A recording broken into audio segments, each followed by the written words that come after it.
អរគុណនិស្ស័យដែលដឹកដៃឲ្យយើងបានស្គាល់គ្នា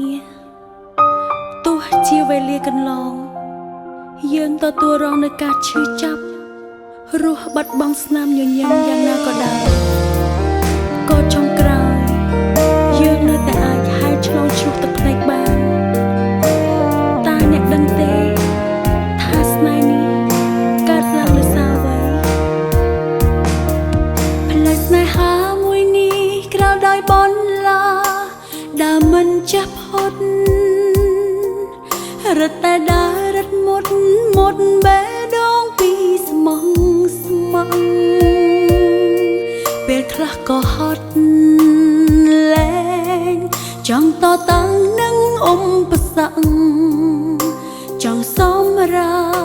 ដកខ្លួនឆ្ងាយពីស្នេហ៍ជីវិតស្នេហាយើងមានតែទឹកភ្នែកតាំងពីចាប់ផ្ដើមក៏ប៉ុន្តែដង្ហើមស្នេហ៍នៅតែមិនព្រួលប្រែឈឺចាប់យ៉ាងណាក៏មិនអាចអសង្ឃឹមតែសំបានទីកាន់ដៃបងកុំលែង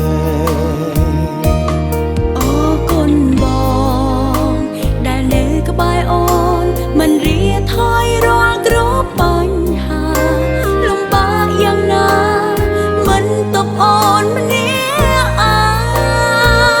ងស្រឡាញ់អូនជាអូ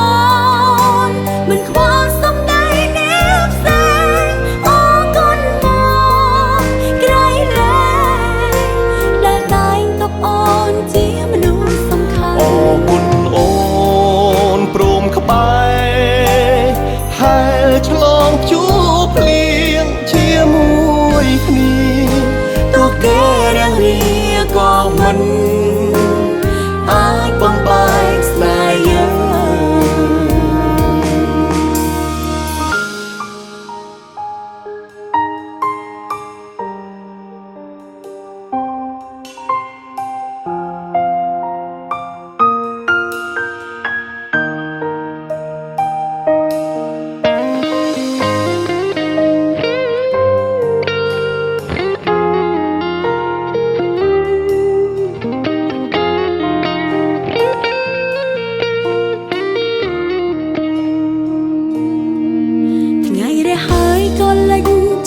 សោកសៅ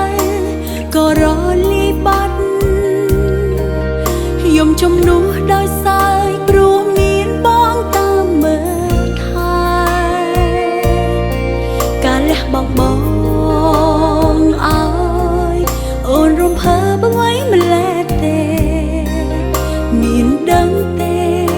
ថាបងល្អពេកហើយ